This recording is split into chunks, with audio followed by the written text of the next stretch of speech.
If you're going on a self-catering holiday and wondering what to do about food that one, doesn't involve spending a fortune eating out every night, or two, spending your evening cooking, then this video is for you. We just got back from something like our 8th trip to Center Parcs, so in today's video, I'm going to show you exactly how we kept enough food for 10 people for 3 days, frozen in the car for over 7 hours on a hot day, and kept chilled food cold, as well as all the essential things you need to think about when you're self-catering. And although this is what we did at Center Parcs, these tips will work whether you're heading to a holiday cottage, caravan, camping trip, or anywhere else you want to take your own food. So whenever we're self-catering, the first thing we do is agree on a rough menu for the time we're away. And the menu for our most recent trip looked like this. So we also threw in some breakfast in there and some easy lunches as well. And then it was just a case of prepping everything we could in advance and getting it in the freezer so it was frozen well before we needed to go. And if you want to see exactly what food we prepped as well as the recipes, I'll pop a link in the description below. But to save space, we also froze anything we could flat. So I made some tomato pasta sauce for the girls' dinner one night, and then I froze that flat in a freezer bag to save space in the cool box on the day. I also took some southern fried chicken with us as well, and I took it out of the packaging again to save space, but just make sure you keep the cooking instructions as well. But before we talk about how we kept all of this lot frozen in the car despite it being a really hot day, let's talk about the chilled food we took with us, because obviously you still need things like milk, salad, lunch bit, snacks, all the extras. So we booked a click and collect slot at a supermarket near to where we were staying. Now, from a food safety point of view, chilled food can be out of the fridge for up to 4 hours, but obviously on a hot day you don't want to be pushing that. So before you go, work out your rough arrival time and book a local click and collect, making sure your food is never in the car for longer than it needs to be and never more than 4 hours.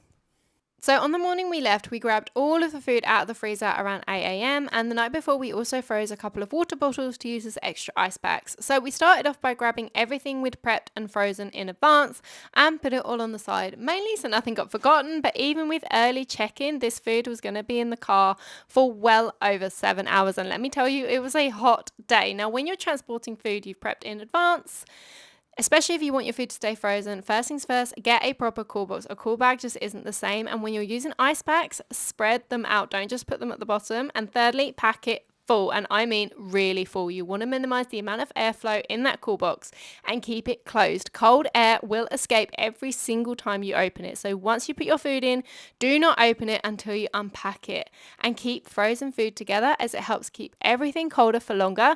And then after packing up our cool boxes, we then made our way to Elvington, which is about a 2.5 hour drive for us, plus a stop to collect our food, and then it was time to check into our villa. And then, of course, the first job when you get to wherever you are is to unpack the food, both the frozen food that you brought with you and the chilled food you picked up for the click and collect. And as you can see, everything in our cool box stayed frozen. I mean, not even defrosted a little bit. Look at that solid block. And you can also tell because we put some ice in here from home as we left, and that was still absolutely frozen solid, which I think is pretty good going for a day where it's over 30 degrees. Anyway, I'd actually packed our cool box a little bit too well because I forgot to get out what we was needing for dinner, so that was still frozen solid. Luckily, I know the cold water hack for defrosting food quickly. So you just pop your food in some cold water, let it defrost, it will defrost in no time, and change the water every 30 minutes. Now, if you're watching this because you're planning a trip to Center Parcs, I'm going to put my full packing list below so you can literally copy it.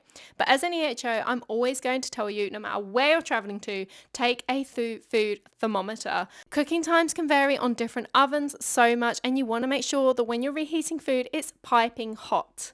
Then you'll just need your other extras like washing up liquid, dishwasher tablets, some cloths, some surface spray, some foil, some spare toilet rolls, they never give you enough, and some hand soap. Don't forget the hand soap.